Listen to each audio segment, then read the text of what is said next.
Sa isang barangay sa Rojas City sa Capiz, may nakilala akong dalawang magkapatid na may kakaibang uri ng sakit. Kuya, kumusta? Anong pangalan mo? Ariel. Okay ka lang, kuya? Oo, nahihirapan po siya. Nahihirapan kasi siya. Di ba masakit sa liig? Hindi, okay naman. Okay ka lang? Ha? Okay ka lang? Okay naman, okay lang, ma'am. Teka, ano si kuya? Baka ano yung ulo ni kuya? Ibabalik lang? Hindi masakit?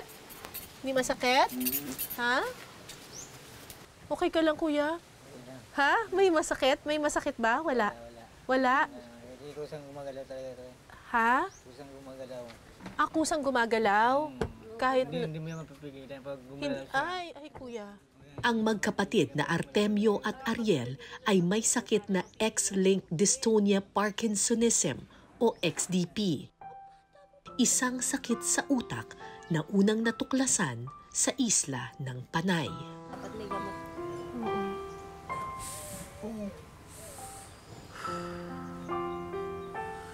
Ang problema sa sa sakit na dystonia, parang may involuntary movement sila. So, ang sabi sa amin ng doktor, parang nakakapagod yun kasi parang continuously parang nagwo-workout ka. Parang gumagalaw yung katawan mo kahit na gusto mo namang magpahinga na.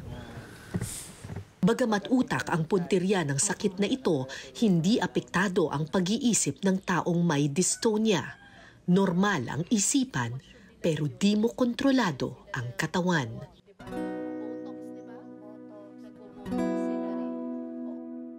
Dating tour guide sa Boracay si Ariel. Matipuno ang kanyang katawan. Pero ngayon, para siyang batang nag-aaral muling maglakad. Oh, ang galing! Kuya, ate, hawakan mo. Baka mamaya na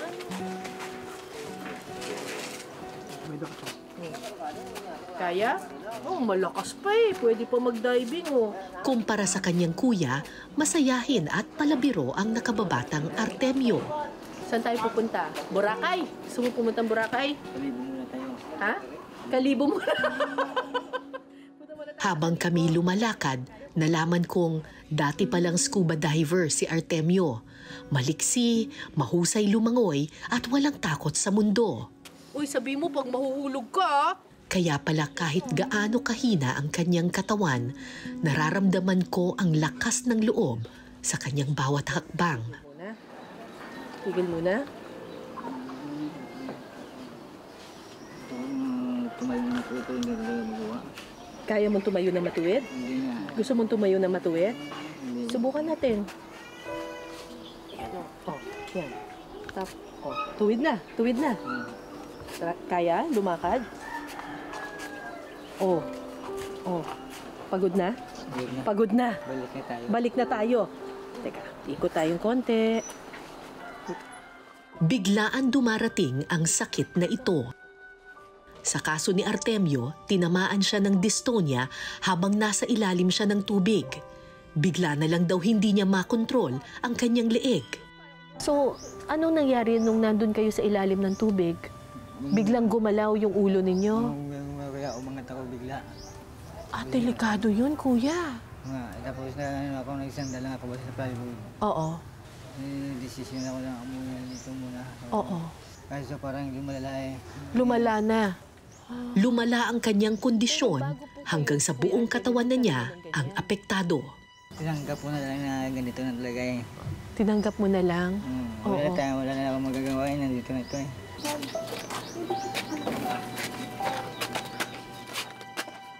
Kung si Artemio mabilis na natanggap ang kapalaran, hindi ang kanyang pamilya. Sa oras ng kanyang kahinaan, iniwan siya ng asawa.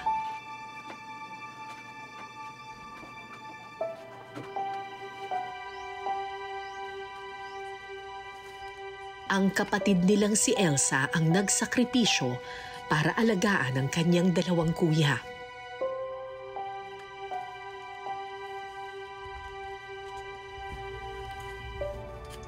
Hindi ito ang unang beses na nag-alaga si Elsa ng kamag-anak na may dystonia o XDP.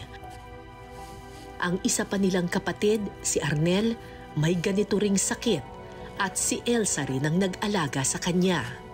Nakikita ko rin nahihirapan siya as it. Ako kakahit ako, umiiyak ako, ayaw ko. Pero pag nakikita mo yung kapatid mo nahihirapan, ganun, parang mas gusto mo na lang mapahinga siya. 2 taon lang nabuhay ang kanyang kuya Arnel nang mamatay ito noong 2018. Sunod namang nagka-dystonia ang iba pa niyang kapatid na lalaki.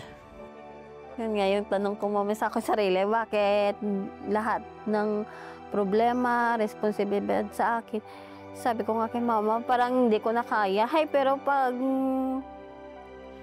sinasabi ko kay mama, pag nakikita ko si mama na sinasabi niya nga, naghihirapan siya mag-alaga, baka mauna siyang mamatay. Wala akong choice, ako nung nag-aalaga.